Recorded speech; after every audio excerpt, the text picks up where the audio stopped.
বাঙালি কোনোদিন ভালো হবে না। ঢেকে যেমন স্বর্গে গিয়েও ধান ভাঙে, বাঙালিও ঠিক এমনই থাকবে। এদেশে ক্ষমতার আসনে যেই বসুক না কেন, দেশের কোনো পরিবর্তন হবার না। নোবেল বিজয়ী ইউনূস ক্ষমতায় বসেও কি কিছু পরিবর্তন করতে পেরেছে? কিচ্ছু না। হাদির হত্যার বিচার তো দূরের কথা, হাদির হত্যাকারীকে ধরতেই ব্যর্থ এই প্রশাসন। হাদির কি দোষ ছিল? ছেলেটা হাজারো স্বপ্ন নিয়ে স্বপ্নের বাংলাদেশ গড়ার স্বপ্ন দেখেছিল, কিন্তু বাঙালিদের মানুষের ভালো তো সহ্য হয় না। কেউ একজনকে ভালো করতে দেখলে তাকে যতভাবে পারে নিচের দিকে টেনে নামাবে। এজন্যই বাংলাদেশের জাতীয় খেলা হাডুডু, মানে পেছন থেকে টেনে ধরে মানুষকে সামনে আগাতে না দেওয়ার প্র্যাকটিসটা যেন থাকে আর কি। কিন্তু হাদিকে তো ডিরেক্ট হত্যাই করে ফেললো। এজন্যই বাংলাদেশে মেধাবী ছাত্ররা জায়গা পায় না, আবরার ফাহাদও পায়নি। যারাই দেশের ভালো ন্যায়ের পক্ষে কথা বলেছে, হাদির মতো তাদেরকেই অকালে ঝরে পড়তে হয় অথবা পাড়ি জমাতে হয় ভিন দেশে। এই দেশে ভালো মানুষ মেধাবীদের কদর করতে জানে না কোনোভাবেই। আর এই অন্তর্বর্তী সরকারের কথা আর কি বলবো, সবাই যেন একটা উৎসবে মেতেছে। যে যেভাবে পারে পকেটে টাকা ঢুকিয়ে নিচ্ছে নির্বাচনের আগে।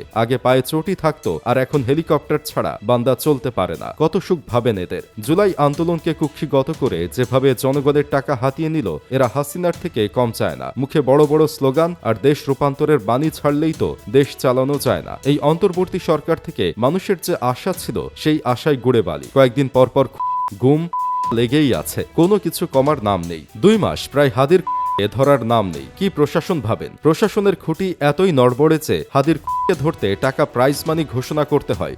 ধরিয়ে দিলে 50 লাখ টাকা পুরস্কার। বা তাহলে কি রাষ্ট্র এখন who's the detective reality show চালাচ্ছে? পুলিশ থাকবে, পোস্টার থাকবে, পুরস্কার থাকবে, কাজটা করবে কে? সাধারণ মানুষ। তাহলে থানাগুলোকে জাদুঘর বানিয়ে দেওয়াই ভালো। ভেতরে লেখা থাকবে এখানে একসময় আইন ছিল। কোন দেশে বসবাস করি আমরা বুঝতে পারছেন? যে দেশের প্রশাসন নিরাপত্তাই দিতে পারে না। কে কখন কোথা থেকে গুলি করে এসে ভেগে যায় শুধু জেলা বা বিভাগে না, দেশের বর্ডার ক্রস করে পাশের দেশে স্থান নেয় এত কম সময়ের মধ্যেই। তাহলে তো বলতেই হয় প্রশাসনের থেকে সন্ত্রাসীদের হাত বেশি লম্বা। শুধু হাদি নয়, এই কয়েকদিন আগেই সোহাগ নামে একজনকে রাস্তায় পাথর মেরে মেরে প্রকাশ্যে করা হয়। কিছুটা দূরে প্রশাসনের লোক ছিল, কিন্তু তারা কিচ্ছুটি জানতে পারল না। শুধু হাদি নয়, পল্লবীতে যুবদল নেতাকে, ঢাকা বিশ্ববিদ্যালয়ের শিক্ষার্থী ও ছাত্রদল নেতা শাহরিয়ার আলম সাম্য হত্যা সহ এই ফর্দ আরো অনেক দীর্ঘ। এদেশে মানুষের মুখোশ পরে পিশাচদের উৎসব চলে। এই পিশাচদের ক্ষমতার লোভ এতটাই তীব্র যে নিজের ক্ষমতার জাহির করতে জলজ্যান্ত মানুষকে করতেও এদের হাত কাঁপে না।